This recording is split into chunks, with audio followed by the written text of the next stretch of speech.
When the day of Pentecost came, they were all together in one place. Suddenly, a sound like the blowing of a violent wind came from heaven and filled the whole house where they were sitting. They saw what seemed to be tongues of fire that separated and came to rest on each of them. All of them were filled with the Holy Spirit and began to speak in other tongues as the Spirit enabled them.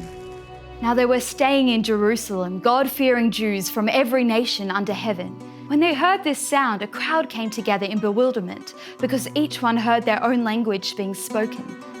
Utterly amazed, they asked, "Aren't all these who are speaking Galileans? Then how is it that each of us hears them in our native language? We hear them declaring the wonders of God in our own tongues."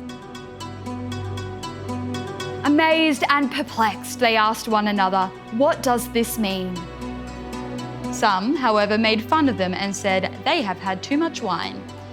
Then Peter stood up with the 11, raised his voice and addressed the crowd. "Fellow Jews, and all of you who live in Jerusalem, let me explain this to you. Listen carefully to what I say. These people are not drunk, as you suppose. It's only 9 in the morning. No, this is what was spoken by the prophet Joel.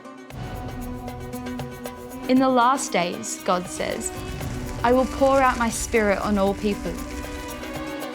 Your sons and daughters will prophesy. Your young men will see visions. Your old men will dream dreams. Even on my servants, both men and women, I will pour out my Spirit in those days, and they will prophesy.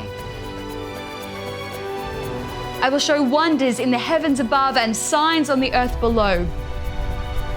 Blood and fire and billows of smoke.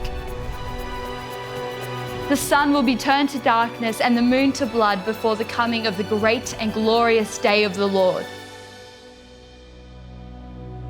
And everyone who calls on the name of the Lord will be saved."